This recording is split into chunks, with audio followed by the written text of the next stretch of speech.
Hi guys, and welcome to Crafting for Beginners. Today's video is based on the craft of knitting, and we are looking at alternative rows of knit stitches and purl stitches, which gives us a stocking stitch. In the last video I showed you how to do the purl stitching, so hopefully you've had a chance to practice that particular stitch. As you progress in your knitting and you get faster, these two stitches tend to be the basis of most patterns. So what I've done here is I've cast on 10 stitches and I've actually knitted 2 purl rows. But on this particular row we're going to do a knit. And this really is to show you the pattern and how to read which side of your wool you're on, the right side or the wrong side. So the first thing we're going to do is to knit a knit row, a plain row, which would often be written as K1 or K row, meaning you need to do the whole row in a knit stitch. So going back to the video that we did on the knit stitching, you take your right hand needle, you put it into the first stitch and you put it underneath your left hand needle, forming a cross. You would keep your wool to the back of your wool, of your work, and you go round the back of the back needle, you come through and you take the stitch off. Go through there, underneath your left hand needle, go round, retract your right hand needle and off. Go through, underneath the left hand needle, forming the cross, put the wool round, come through and take the stitch off. Okay, so we're going to just carry on now with the row, this being our first whole knit row, number 9 and number 10. Okay, now before we just change over excuse me, before we just change over to the left hand needle again to start our next purl row, what you can see here is quite a distinctive difference between where we did our purl row, which is all knobbly, and where we've just done our knit row, which is all neat little like diamonds in there tucked away. And you can see which ones are your purl and which ones are your knitting.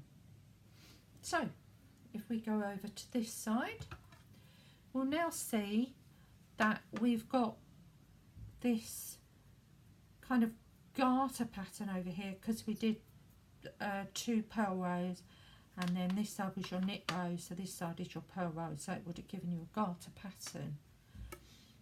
So we're going to go in for another purl row here. So if you remember, we go into the stitch and over the top of your left hand needle from right to left for the purl stitch, and we keep our wool at the front. And we go over the top of the left hand needle, we go round, we take the wool through and we slip the stitch off to the right hand needle. Okay, so we put the needle through, forming the cross over the top of the left hand needle, round the needle and pop that off. And you can see quite clearly where these 2 little knobbles start to come with the purl stitch, which fits exactly to the side that we're knitting on. Now we continue with the purl stitching for the whole of the 10 stitches.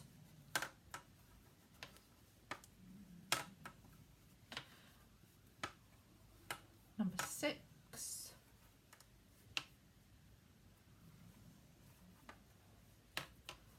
number 9, number 10. Okay, so that's our row of purl finished, and you can quite clearly see that this is all purl stitching on this side. Patterns do tend to call the purl side the wrong side, and that's often denoted on a pattern with WS. when you go over to the other side of your knitting, what you will see here is your knit rows, and you can see that they're very different. They're flat and they're diamond shaped, just that little V. Yeah, so we've done 2 knit rows, 1, 2, and you can see that it's forming what we call a stocking stitch. This is a purl row that I used after my cast on, but these are all knit rows, which is now your stocking stitch. Now if you continue in that manner, you will have a nice pattern of just little triangles going up if you wanted to make a scarf. Now this side from here, they would call the right side, so they would call it RS on your pattern. So they're quite easy to determine if you forget what row you've done, where you are. So these are all your knits rows on this side. So this row would be a knit row. And for the knit row, we go underneath the left-hand needle and we keep our wool round the back of our work to work our next knit row. And as you go forwards with this, you will pick up very easily speed. These longer needles are a little bit difficult if you can hear them clicking away on the table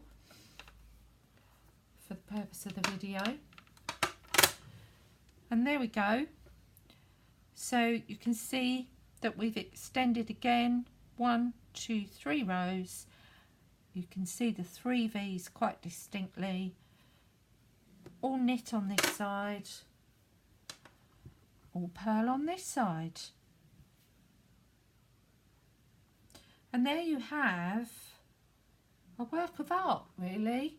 Something that I think you should be really proud of when you start to get to this stage with knitting, because it does mean that you can start to form the basis of easy patterns, which is something that we will be going on to. In the next videos, I will be looking at decreasing and increasing your stitches, and this will be able to allow you to change the shape of your knit as you go up or down. So I shall